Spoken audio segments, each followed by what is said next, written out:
Hi friends. Hi ಎಲ್ಲೋ, ಹೇಗಿದ್ದೀರಾ ಎಲ್ಲರೂ? ಎಲ್ಲರೂ ಚೆನ್ನಾಗಿದ್ದೀರಾ ಅಂತ ಅನ್ಕೊತೀನಿ. ನಾನು ಕೂಡ ಚೆನ್ನಾಗಿದ್ದೀನಿ ಫ್ರೆಂಡ್ಸ್. ಇವಾಗತ್ತು ಗುರುವಾರ ನಾನು ಎಷ್ಟು ಬೇಗ ಎದ್ದಿದ್ದೀನಿ ಅಂತ ನೋಡ್ಬೋದು. 3:20 ಆಗಿದೆ. ಇವಾಗ ಎದ್ದಿದ್ದೀನಿ ಫ್ರೆಂಡ್ಸ್. ಯಾಕೋ ನಿದ್ದೆ ಬಂದಿಲ್ಲ ರಾತ್ರಿ ಎಲ್ಲ. ಯಾಕೋ ಅಲ್ಲ, ರೀಸನ್ ಗೊತ್ತಿದೆ, ಆದರೆ ನನಗೆ ಹೇಳೋಕ್ಕಾಗಲ್ಲ. ಆ, ನಿದ್ದೆ ಬಂದಿಲ್ಲ.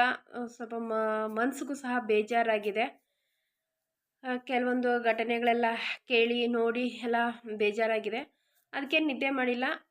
ಸರಿ, ಬೆಳಗ್ಗೆ ಶುಕ್ರವಾರ ಅಲ್ವಾ ಅಂತ ಅಂದ್ಬಿಟ್ಟು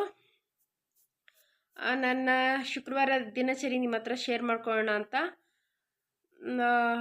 ಮತ್ತು ಬೆಳಗ್ಗೆ ಎದ್ದು ಸ್ವಲ್ಪ ಬಾಗಿಲಿಗೆ ನೀರು ಹಾಕಿ ರಂಗೋಲಿ ಹಾಕೋದಕ್ಕೆಲ್ಲ ಲೇಟ್ ಆಗುತ್ತೆ. ನಮ್ಮ ಯಜಮಾನ್ರು ಹೋದ್ಮೇಲೆ ಮಾಡ್ಕೊಬೇಕಾಗುತ್ತೆ. ಸ್ವಲ್ಪ ಏನಾದರೂ ಲೇಟಾಗಿ ಎದ್ದರೆ ಅದಕ್ಕೆ ಸ್ವಲ್ಪ ಬೇಗನೆ ಎದ್ಬಿಟ್ಟು ಬಾಗಿಲಿಗೆಲ್ಲ ಗುಡಿಸಿ ನೀರು ಹಾಕಿ ರಂಗೋಲಿ ಹಾಕ್ಬಿಟ್ರೆ ಆವಾಗ ಅವರು ಹೋಗೋ ಟೈಮ್ಗೂ ಸರಿ ಹೋಗುತ್ತೆ. ಯಾವಾಗಲೂ ಅಷ್ಟೇ, ಮನೆ ಗಂಡಸು ಹೊರಗಡೆ ಹೋದ್ಮೇಲೆ ನಾವು ಬಾಗಿಲು ತೊಳಿಬಾರ್ದು, ತಲೆಗೆ ಸ್ನಾನ ಮಾಡಬಾರ್ದು. ಇದು ನಿಮಗೂ ಗೊತ್ತಿದೆಯಲ್ವಾ ಫ್ರೆಂಡ್ಸ್? ಹಾಗೇನೆ ಮತ್ತು ಮನೆ ಗುಡಿಸಿ ಒರೆಸ್ಬಾರ್ದು. ಅದಕ್ಕೆ ನಾನು ಅವರು ಇರೋ ಟೈಮಿಗೆ ಮಾಡ್ಕೊಂಬಿಡೋಣ ಅಂತಂದ್ಬಿಟ್ಟು 3:30ಗೆ ಎದ್ದೆ. 3:30ಗೆ ಎದ್ದು ನಾನು ಫ್ರೆಶ್ ಅಪ್ ಆಗಿ ಇವಾಗೆಲ್ಲ ಬಾಗಿಲು ಗುಡಿಸಿ ರಂಗೋಲಿ ಹಾಕೋಣ ಅಂತಂದ್ಬಿಟ್ಟು ಹಾಕ್ತಾಯಿದ್ದೀನಿ. ಸ್ವಲ್ಪ ಸಿಂಪಲ್ಲಾಗಿ, ನನಗೆ ತುಂಬ ಸಿಂಪಲ್ಲೇ ರಂಗೋಲಿ, ನನಗೆ ಜಾಸ್ತಿ ರಂಗೋಲಿ ಚೆನ್ನಾಗಿ ಹಾಕೋದಕ್ಕೆ ಬರಲ್ಲ. ಇವಾಗ ಅಲ್ಲಿ ಗೇಟ್ ಹತ್ರ ಎಲ್ಲ ಸ್ವಲ್ಪ ಅರ್ಶಿನ ಕುಂಕುಮ ಇಟ್ಟಿದ್ದಾದಮೇಲೆ ರಂಗೋಲಿ ಹಾಕ್ತಾಯಿದ್ದೀನಿ. ಓಕೆ ಫ್ರೆಂಡ್ಸ್, ನೋಡ್ಕೊಂಬನ್ನಿ, ಮತ್ತೆ ಸಿಗ್ತೀನಿ.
ನಾನು ಬಾಗಿಲಿಗೆ ನೀರು ಹಾಕಿ ರಂಗೋಲಿ ಎಲ್ಲ ಹಾಕಿ ಆದಮೇಲೆ ಮನೆಯೂ ಗುಡಿಸಿ ಒರೆಸ್ಬಿಟ್ಟೆ.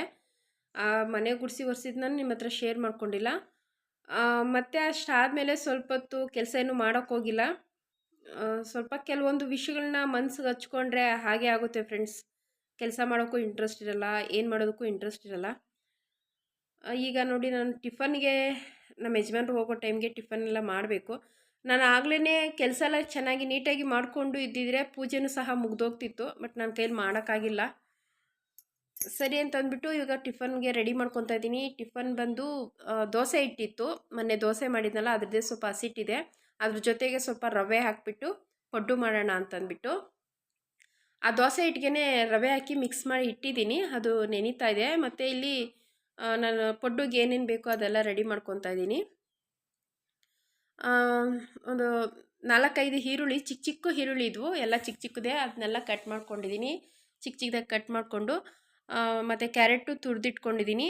ಇಲ್ಲಿ ಸ್ವಲ್ಪ ಸಬ್ಬಕ್ಕಿ ಸೊಪ್ಪು ಸಹ ಬಿಡಿಸ್ಕೊತಾ ಇದ್ದೀನಿ. ಪಡ್ಡಿಗೆ ಕ್ಯಾರೆಟು ಸಬ್ಬಕ್ಕಿ ಸೊಪ್ಪು ಹಾಕಿದ್ರೆ ತುಂಬ ಚೆನ್ನಾಗಿರುತ್ತೆ ಟೇಸ್ಟು. ಅದಕ್ಕೆ ಇವಾಗ ಅದನ್ನು ಸಹ ಬಿಡಿಸ್ಕೊಂಡು ಕಟ್ ಮಾಡ್ಕೊಳ್ಳೋಣ ಅಂತ ತೊಳೆದು ಕಟ್ ಮಾಡ್ಕೊತಾ ಇದ್ದೀನಿ.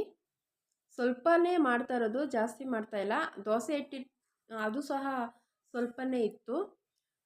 ಇವಾಗ ಅದೆಲ್ಲ ಕಟ್ ಮಾಡ್ಕೊಂಡಿದ್ದಾದಮೇಲೆ ಪಡ್ಡಿಗೆ ಬೇಕಾಗಿರೋ ಒಗ್ಗರಣೆ ಹಾಕ್ಕೊತಾ ಇದ್ದೀನಿ. ಇದು ಪಡ್ಡು ಒಬ್ಬೊಬ್ಬರು ಹಸಿದೇ ಮಾಡ್ತಾರೆ ಫ್ರೆಂಡ್ಸ್.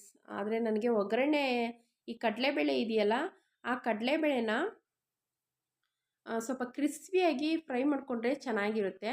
ಸೇಮು ಮಾಮೂಲಿ ಒಗ್ಗರಣೆ ಕೊಡ್ತೀರಲ್ವ, ಸಾಸಿವೆ ಜೀರಿಗೆ ಇದೆಲ್ಲ ಹಾಕಿ ಅದೇ ಥರನೇ ಒಂದು ಪಾತ್ರೆಗೆ ನಾನೀಗ ಎಣ್ಣೆ ಹಾಕ್ಬಿಟ್ಟು ಅದಕ್ಕೆ ಸ್ವಲ್ಪ ಸಾಸಿವೆ ಮತ್ತು ಜೀರಿಗೆ ಸ್ವಲ್ಪ ಹಾಕಿಬಿಟ್ಟು ಕಡಲೆಬೇಳೆ 1 ಸ್ಪೂನ್ ಕಡಲೆಬೇಳೆ ಹಾಕಿ ಫ್ರೈ ಮಾಡಿಕೊಂಡು ಈಗ ಈರುಳ್ಳಿ ಹಸಿಮೆಣ್ಸಿನ್ಕಾಯಿ ಹಾಕಿ ಫ್ರೈ ಮಾಡ್ಕೊತಾ ಇದ್ದೀನಿ. ಚೆನ್ನಾಗಿರುತ್ತೆ ಫ್ರೆಂಡ್ಸ್. ಈ ಥರ ಫ್ರೈ ಮಾಡಿಕೊಂಡು ಪಡ್ಡು ಮಾಡಿದ್ರೆ, ನಾನು ಈರುಳ್ಳಿನ ಜಾಸ್ತಿ ಫ್ರೈ ಮಾಡ್ಕೊಂಡಿಲ್ಲ, ಸ್ವಲ್ಪನೇ ಫ್ರೈ ಮಾಡ್ಕೊಂಡಿದ್ದು. ಅದು ಜಾಸ್ತಿ ಫ್ರೈ ಆಗಬಾರ್ದು, ಬರೀ ನಮಗೆ ಕಡಲೆಬೇಳೆ ಮತ್ತು ಹಸಿಮೆಣ್ಸಿನ್ಕಾಯಿ ಫ್ರೈ ಆದರೆ ಸಾಕು. ಇವಾಗ ಫ್ರೈ ಮಾಡಿರೋದು ದೋಸೆ ಹಿಟ್ಟಿಗೆ ಹಾಕ್ಬಿಟ್ಟು ತುರಿದಿಟ್ಕೊಂಡಿದ್ನಲ್ಲ ಕ್ಯಾರೆಟು ಮತ್ತು ಕಟ್ ಮಾಡಿರೋಂಥ ಸಬ್ಬಕ್ಕಿ ಸೊಪ್ಪು, ಕೊತ್ತಂಬರಿ ಸೊಪ್ಪು ಇದನ್ನು ಹಾಕ್ಕೊಂಡು ಮಿಕ್ಸ್ ಮಾಡ್ಕೊತಾ ಇದ್ದೀನಿ. ಆವಾಗಲೇ ಉಪ್ಪು ಹಾಕಿದ್ದೆ, ರವೆ ಹಾಕಬೇಕಾದ್ರೇ ಉಪ್ಪಾಕಿ ನೆನೆಸಿಟ್ಟಿದ್ದು. ಇವಾಗ ಪಡ್ಡುಗೆ ರೆಡಿ ಆಗಿದೆ, ಅದನ್ನ ಸ್ವಲ್ಪ ಹೊತ್ತು ನೆನೆಯಲಿ. ಅಷ್ಟರಲ್ಲಿ ಒಂದು ಚಟ್ನಿ ಮಾಡ್ಕೊಳ್ಳೋಣ ಅಂತ. ಚಟ್ನಿ ಬಂದು ಈರುಳ್ಳಿ ಮತ್ತು ಕಡಲೆಬೇಳೆ ಹಾಕಿ ಚಟ್ನಿ ಮಾಡ್ಕೊತೀನಿ, ಚೆನ್ನಾಗಿರುತ್ತೆ. ಇದು ಎಲ್ಲದಕ್ಕೂ ಸಹ ಈ ಚಟ್ನಿ ಚೆನ್ನಾಗಿ ಮ್ಯಾಚ್ ಆಗುತ್ತೆ ಫ್ರೆಂಡ್ಸ್. ನಾವು ಅನ್ನಕ್ಕೂ ಸಹ ಬಿಸಿ ಬಿಸಿ ಅನ್ನಕ್ಕೆ ತುಪ್ಪ ಹಾಕ್ಕೊಂಡು ತಿಂದರೂ ಸೂಪರ್ ಇರುತ್ತೆ ಅಂಥ ಚಟ್ನಿ ಇದು. ಇದಕ್ಕೆ ಈರುಳ್ಳಿ ಕಡಲೆಬೇಳೆ ಚಟ್ನಿ ಅಂತಲೇ ನಾನು ಕರೆಯೋದು. ಇವಾಗ ಒಂದು ಪಾತ್ರೆಗೆ ಎಣ್ಣೆ ಹಾಕ್ಕೊಂಡು, ಯಾವ ಪಾತ್ರೆ ನಾನು ಪಡ್ಡಿಗೆ ಫ್ರೈ ಮಾಡ್ಕೊಂಡಿದ್ದನಲ್ಲ ಅದೇ ಪಾತ್ರೆಗೆ ಸ್ವಲ್ಪ ಎಣ್ಣೆ ಮತ್ತು ಕಡಲೆಬೇಳೆ ಹಾಕಿ ಫ್ರೈ ಮಾಡಿಕೊಂಡು, ಒಂದೇ ಒಂದು ಗೆಡ್ಡೆ ಬೆಳ್ಳುಳ್ಳಿ, ಈರುಳ್ಳಿ, ಕರಿಬೇವು ಸೊಪ್ಪು, 1-2 ಹಸಿಮೆಣ್ಸಿನ್ಕಾಯಿ, 1-2 ಒಣಗಿರೋ ಮೆಣಸಿನ್ಕಾಯಿ ನಮ್ಮ ಖಾರಕ್ಕೆ ಎಷ್ಟು ಬೇಕೋ ಅಷ್ಟು ಫ್ರೈ ಮಾಡಿಕೊಂಡು, ಈಗ ನಾನು ಹುಣಸೆಹಣ್ಣು ಮತ್ತು 1-2 ಟೊಮೊಟೊ ಹಾಕ್ಕೊಂಡು ಫ್ರೈ ಮಾಡ್ಕೊತಾ ಇದ್ದೀನಿ. ತುಂಬ ಸಿಂಪಲ್ ಈ ಚಟ್ನಿ. ಇದಕ್ಕೆ ಯಾವುದೇ ರೀತಿ ಕೊಬ್ಬರಿ ಎಲ್ಲ ಏನು ಬೇಡ. ಇವಾಗ ಸ್ವಲ್ಪ ಅರಿಶಿನನೂ ಉಪ್ಪು ಹಾಕ್ಕೊಂಡು ಫ್ರೈ ಮಾಡ್ಕೊತಾ ಇದ್ದೀನಿ. ಇದಕ್ಕೆ ಬೇಕಾದರೆ ಪುದೀನೂ ಸಹ ಹಾಕ್ಕೋಬೋದು. ನನಗೆ ಪುದೀನ ಫ್ಲೇವರ್ ಅಷ್ಟೊಂದು ಇಷ್ಟ ಆಗಲ್ಲ. ಇವಾಗ ಅದಷ್ಟು ಹಾಕ್ಕೊಂಡು ಫ್ರೈ ಮಾಡಿಕೊಂಡು ಒಂದು ಪಕ್ಕಕ್ಕೆ ಎತ್ತಿಟ್ಕೊಂಡು, ಈಗ ಇಲ್ಲಿ ನಾನು ಪಡ್ಡುಗೆ ರೆಡಿ ಮಾಡ್ಕೊತಾ ಇದ್ದೀನಿ. ಪಡ್ಡುಗೆ ಫಸ್ಟ್ ತವಾಗೆ ಒಂದು ಸ್ವಲ್ಪ ಎಣ್ಣೆ ಎಲ್ಲ ಹಾಕ್ಬಿಟ್ಟು ಆಮೇಲೆ ಪಡ್ಡು ಹಾಕ್ತೀನಿ. ಪಡ್ಡು ನೆಂದಿತ್ತು, ತುಂಬ ಚೆನ್ನಾಗಿತ್ತು ಫ್ರೆಂಡ್ಸ್. ಪಡ್ಡುಗೂ ಮತ್ತು ಚಟ್ನಿಗೆ ಮಾತ್ರ ತುಂಬ ಟೇಸ್ಟಿಗಿತ್ತು, ತುಂಬ ಸೂಪರಾಗಿತ್ತು ಪಡ್ಡು ಮಾತ್ರ. ಇವಾಗ ನೋಡಿ ಪಡ್ಡು ಹಾಕ್ತಾಯಿದ್ದೀನಿ. ಸ್ವಲ್ಪನೇ ಮಾಡಿತ್ತು, ಜಾಸ್ತಿ ಇರಲಿಲ್ಲ. ನಾವು ಯಾವತ್ತೂ ಅಷ್ಟೇ ಪಡ್ಡು ತವಾಗೆ ಈ ಥರ ಪಡ್ಡು ಹಾಕಬೇಕಾದ್ರೆ ಲಾಸ್ಟಲ್ಲಿ ಸೆಂಟ್ರಲ್ಲಿ ಹಾಕಬೇಕು, ಇಲ್ಲಾಂದರೆ ಪಡ್ಡು ಸೆಂಟ್ರಲ್ಲಿ ಬೇಗ ಸೀದೋಗ್ಬಿಡುತ್ತೆ. ನೋಡಿ ನಾನು ಲಾಸ್ಟಲ್ಲಿ ಹಾಕಿದ್ರೂ ಎಷ್ಟು ಬೇಗ ಸೀದೋಗಿದೆ ಅಂತ. ಸುತ್ತು ಫಸ್ಟ್ ಹಾಕೊಂಬಂದ್ಬಿಟ್ಟು ಲಾಸ್ಟಲ್ಲಿ ಸೆಂಟ್ರಲ್ಲಿ ಹಾಕಬೇಕು, ಆವಾಗ ಅದು ಜಾಸ್ತಿ ಸೀದೋಗೋದು ಇಲ್ಲ, ಅಷ್ಟು ಬೆಂದಿರುತ್ತೆ ಚೆನ್ನಾಗಿ. ಚಟ್ನಿ ಎಲ್ಲ ರುಬ್ಕೊಂಡಿದ್ದಾದಮೇಲೆ ಅದಕ್ಕೆ ಒಗ್ಗರಣೆ ಕೊಟ್ಕೊಂಡಿದ್ದೀನಿ. ಒಗ್ಗರಣೆ ಕೊಡೋದು ಏನು ನಾನು ಶೇರ್ ಮಾಡ್ಕೊಂಡಿಲ್ಲ. ನಮಗೆ ನೀರಾಗಿ ಮಾಡಿಕೊಂಡು ಈ ಚಟ್ನಿ ಚೆನ್ನಾಗಿರುತ್ತೆ. ಇದೊಂಥರ ಈರುಳ್ಳಿ ಕಡಲೆಬೇಳೆ ಹಾಕಿ ಚಟ್ನಿ ಮಾಡ್ತಿರಲ್ಲ, ಎಷ್ಟು ಚೆನ್ನಾಗಿರುತ್ತೆ ಫ್ರೆಂಡ್ಸ್. ಯಾವುದೇ ಒಂದು ತೆಂಗಿನಕಾಯಿ ಚಟ್ನಿ, ಕಡಲೆಪಪ್ಪು, ಕಡಲೆಬೀಜ ಚಟ್ನಿ ಮಾಡ್ತಿರಲ್ಲ, ಅದಕ್ಕಿಂತ ಇದು ತುಂಬ ಚೆನ್ನಾಗಿರುತ್ತೆ. ಇವಾಗ ಚಟ್ನಿನೂ ಅದೆಲ್ಲ ಆಯಿತು. ನಮ್ಮ ಯಜಮಾನ್ರಿಗಾಗೆ ಬಾಕ್ಸ್ ಮಾಡಿಕೊಡ್ತಾಯಿದ್ದೀನಿ. ಬೇಗ ಎದ್ದಿದ್ನಲ್ಲ, ಸ್ವಲ್ಪ 7:30ಗೆ ಎಲ್ಲ ಫುಲ್ಲು ಮುಗಿಸ್ಕೊಂಬಿಟ್ಟೆ. ಕೆಲಸ ಎಲ್ಲ ಆಗೋಗ್ಬಿಡ್ತು 7:30ಗೆ. ಮನೆಯೆಲ್ಲ ಗುಡಿಸಿ ಒರೆಸಿದ್ದ ಆಗಿತ್ತು. ಇವಾಗ ನಮ್ಮ ಯಜಮಾನ್ರಿಗೆ ಬಾಕ್ಸ್ಗೆ ಹಾಕಿ ಕೊಡ್ತಾಯಿದ್ದೀನಿ. ನಮ್ಮ ಯಜಮಾನ್ರಿಗೆ ಇದೆಲ್ಲ ಇಷ್ಟ ಆಗಲ್ಲ, ಆದರೆ ಮನೇಲಿ ಆದರೆ ತಿಂತಾರೆ, ಹೊರಗಡೆ ಎತ್ಕೊಂಡು ಹೋದರೆ ಬೇಡ ಅಂತಾರೆ.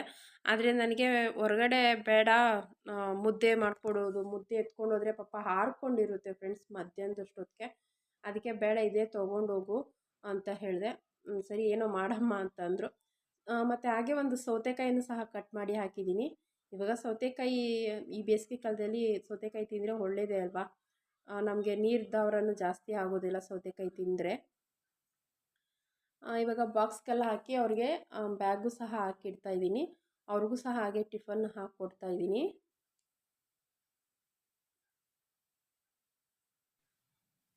ಬ್ಯಾಗೆಲ್ಲ ರೆಡಿಯಾಗಿ ಅವ್ರಿಗೂ ಸಹ ಟಿಫನ್ ಹಾಕಿಕೊಟ್ಟು, ಅವರು ಹೋಗೋದು ಸ್ವಲ್ಪ ಲೇಟ್ ಆಯಿತು.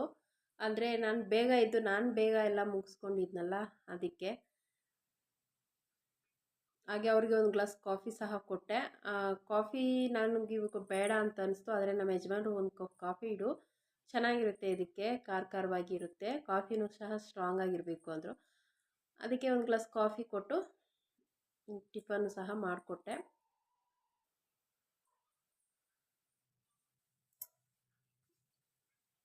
ಬೆಳಗ್ಗೆ ಟೈಮು ಸಂಜೆ ಟೈಮು ನಮಗೆ ಕೆಲಸ ಸ್ವಲ್ಪ ಜಾಸ್ತಿನೇ ಇರುತ್ತೆ ಫ್ರೆಂಡ್ಸ್. ಮಧ್ಯಾಹ್ನದ ಹೊತ್ತು ಸ್ವಲ್ಪ ಕೆಲಸ ಕಮ್ಮಿ ಆದರೆ ಬೆಳಗ್ಗೆ ಟೈಮೇ ನಮಗೆ ಕೆಲಸ ಜಾಸ್ತಿ. ಸಂಜೆ ಟೈಮು ಬರೋ ಟೈಮಲ್ಲಿ ಒಂದು ಸಂಜೆ ಟೈಮು ದೇವ್ರಿಗೆ ದೀಪ ಹಚ್ಚಿ ಅಡುಗೆ ಮಾಡ್ತೀರಿ. ಆದರೆ ಬೆಳಗ್ಗೆ ಟೈಮ್ ಸುಮಾರು ಕೆಲಸಗಳು ಇರುತ್ತೆ. ಒಬ್ಬೊಬ್ರು ಹೇಳ್ತಾರೆ ಏನು ಮಹಾ ಕೆಲಸ ಅಂತಾರೆ. ಆದರೆ ಕೆಲಸ ಮನೆಯಲ್ಲಿ ಮಾಡ್ತಾ ಇದ್ರೆ ಎಷ್ಟು ಕೆಲಸ ಇರುತ್ತೆ ಅಲ್ವಾ ಫ್ರೆಂಡ್ಸ್. ಸ್ಟ್ರಾಂಗಾಗಿ ಒಂದು ಕಪ್ಪು ಕಾಫಿ ನನಗೇನು ಬೇಕಾಗಿರಲಿಲ್ಲ. ನಾನು ಜ್ಯೂಸ್ ಮಾಡಿ ಕುಡ್ದಿದ್ದೆ ಬೆಳಗ್ಗೆನೆ. ನಾನು ಅದನ್ನ ಶೇರ್ ಮಾಡ್ಕೊಂಡಿಲ್ಲ.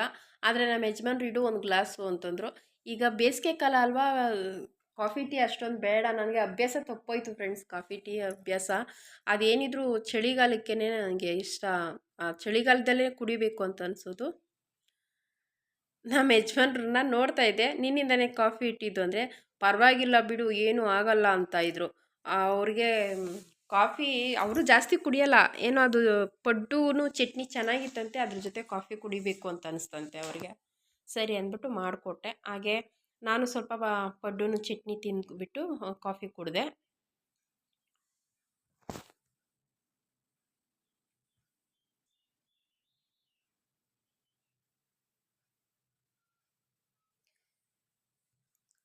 ಇನ್ನು ಇಷ್ಟೆಲ್ಲ ಆಗಿತ್ತು.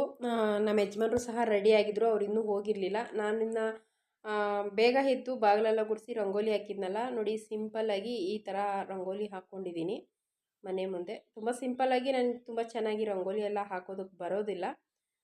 ಈ ಥರ ಮಂಗಳವಾರ ಶುಕ್ರವಾರ ನನಗೆ ಈ ಥರ ಗೇಟ್ ಹತ್ರ ಈ ಥರ ಅರಿಶಿನ ಕುಂಕುಮ ಎಲ್ಲ ಇಟ್ಟು ವೈಟು ಬಾಗಿಲಿಗೆ ರಂಗೋಲಿ ಹಾಕ್ತೀನಿ. ತುಂಬ ಚೆನ್ನಾಗಿ ಕಾಣಿಸುತ್ತೆ ಫ್ರೆಂಡ್ಸ್. ನಿಜವಾಗ್ಲೂ ಅದು ಮನೆ ಅಂತ ಎಷ್ಟು ಚೆನ್ನಾಗಿರುತ್ತೆ ಅಂದರೆ ನೋಡಿ. ಹೊಸ್ಲ ಹತ್ರನೂ ಸಹ ಹಾಕ್ಕೊಂಡಿದ್ದೀನಿ. ನಮ್ಮ ಯಜಮಾನ್ರು ರೆಡಿಯಾಗಿ ನಿಂತ್ಕೊಂಡಿದ್ರು. ಸ್ವಲ್ಪ ಬೇಗನೆ ರೆಡಿಯಾಗಿದ್ದರು. ಎಲ್ಲ ಬೇಗ ಆಗಿತ್ತಲ್ವ ಅದಕ್ಕೆ. ಸರಿ ನಾನು ಟೈಮ್ ಇದೆ ಇನ್ನು. ಈ ಅಕ್ಕಿ ತೊಗೊಂಬಂದಿದ್ದೆ ನಿನ್ನೆ ಗುರುವಾರ ದಿವಸ. ಅದಕ್ಕೆ ಅಕ್ಕಿನ ಬಾಕ್ಸ್ಗೆ ಹಾಕ್ಬಿಡು ಹಾಗೆ, ಇಲ್ಲಾಂದರೆ ಇಲ್ಲೇ ಎದ್ದೋಗ್ಬಿಡುತ್ತೆ ಅಂತಂದ್ಬಿಟ್ಟು ಬಾಕ್ಸ್ಗೆ ಹಾಕ್ಸ್ತಾ ಇದ್ದೀನಿ. ಆ ಬಾಕ್ಸ್ ಇದೆಯಲ್ಲ ಫ್ರೆಂಡ್ಸ್, ಸ್ಟೀಲ್ ಬಾಕ್ಸು, ಅಕ್ಕಿ ಬಾಕ್ಸು, ಇದು ಬಂದು ನನಗೆ ಗಾರ್ಮೆಂಟ್ಸಲ್ಲಿ ದಸರಾ ಟೈಮಲ್ಲಿ ಗಿಫ್ಟಾಗಿ ಕೊಟ್ಟಿರೋದು ಈ ಬಾಕ್ಸು. ನಾನು ಆವಾಗ ಗಾರ್ಮೆಂಟ್ಸ್ಗೆ ಹೋಗ್ತಿದ್ದೆ ಮದುವೆ ಆಗೋದಕ್ಕೆ ಮುಂಚೆ. ಆವಾಗ ನನಗೆ ಗಿಫ್ಟಲ್ಲಿ ಬಂದಿರೋ ಬಾಕ್ಸ್ ಇದು. ಇವಾಗ ನೋಡಿ, ಇವಾಗ ಅಕ್ಕಿ ಎಲ್ಲ ಹಾಕ್ಬಿಟ್ಟು ಇನ್ನೂ ಒಂದು ಎಕ್ಸ್ಟ್ರಾ ಬಾಕ್ಸ್ಗೆ ಹಾಕಿಟ್ಕೊತೀನಿ ನಾನು. ಈ ದೊಡ್ಡ ಬಾಕ್ಸಲ್ಲಿ ಜಾಸ್ತಿ ಮುಟ್ಟೋದಿಲ್ಲ. ಈ ಚಿಕ್ಕ ಬಾಕ್ಸಲ್ಲಿ ಹಾಕಿಟ್ಕೊತೀನಿ ಮಿಕ್ಕಿರೋಂಥ ಅಕ್ಕಿ. ಅದರಲ್ಲಿ ದೊಡ್ಡ ಬಾಕ್ಸ್ಗಾಗಿ ಮಿಗಿಲಿರೋಂಥ ಅಕ್ಕಿನ ಇದಕ್ಕೆ ಹಾಕ್ಕೊಂಡು ಇದನ್ನು ಡೈಲಿ ಬಳಸ್ಕೊತೀನಿ.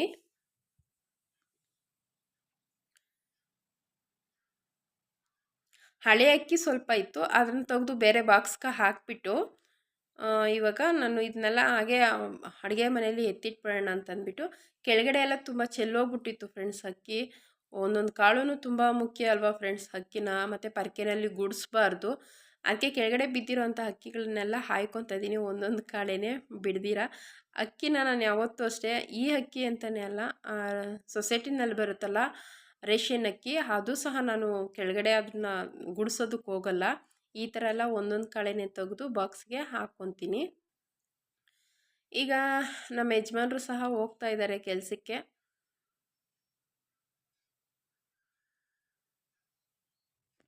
ID ಕಾರ್ಡು ಮರ್ತುಬಿಟ್ಟಿದ್ರು. ID ಕಾರ್ಡು ತೊಗೊಂಡು ಹೋಗ್ತಾ ಇದ್ದಾರೆ.